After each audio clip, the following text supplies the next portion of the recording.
check out the paint job. That's my daughter's work. As I asked her to do a camouflage jungle style.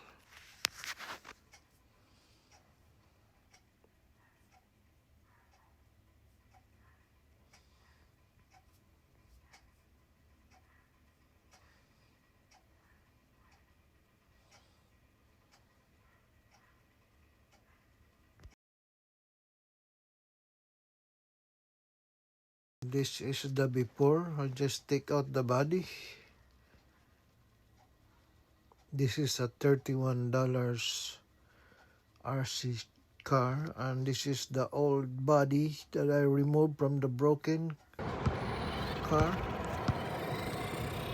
And voila, that's the final product.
Tanggal gulong.